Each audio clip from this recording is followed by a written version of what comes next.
So when you ignore the signs, when you ignore your intuition, when you ignore that feeling that's in the pit of your stomach, that feeling that's in your soul, in your body, that's telling you that this is a good thing for me, or this is something that I really want, or this is something that I'm meant to have, or this is something, a direction that I'm meant to go in. When you ignore that inner guidance, when you ignore that compass, this is why you feel lost. This is why you feel stuck. This is why you close off your frequency and basically turn off the faucet of the universal flow that is meant to come into your existence. What we want to do is we want to use our intuition as our roadmap to all of the desires, all of the treasures, all of the abundance of the universe. And so we want to do this by asking ourselves, is this a yes in my body? Does this feel good to me? Is this an absolute, I think this sounds fun and this gives me joy and this gives me pleasure and this gives me enjoyment and fulfillment, and therefore this is a good place for me to put my energy? Or are we feeling this is restrictive in my body? This is holding me back. This is I'm feeling stressed. I'm feeling sick. I'm feeling drained. I'm feeling anxious. Your anxiety is telling you something. It's telling you what to walk away from. Your confusion is telling you what to walk away from. That unsettled, that feeling that you're having of being unsettled, that feeling of not being where you're supposed to be is telling you something. Are you actually listening to the words that are coming, to the message that's coming through from spirit, from your intuition?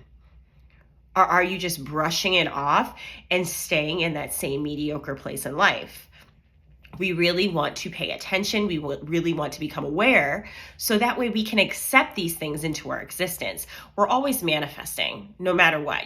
Every day, all day long, you're always manifesting. If you know anything about the law of attraction, you know that. So you know that you're always bringing forth things into your life. And when you go in the direction in which doesn't feel good to you, when you go in the direction that gives you stress, gives you anxiety, gives you disappointment, gives you confusion, you're only magnetizing more of that into your life.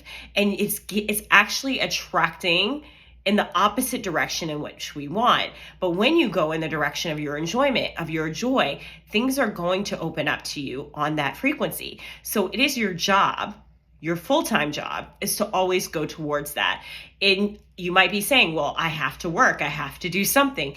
Yes, maybe because you think that you do, but there are plenty of people who don't work. They might have someone else who is their source, or they might win the lottery. You never know.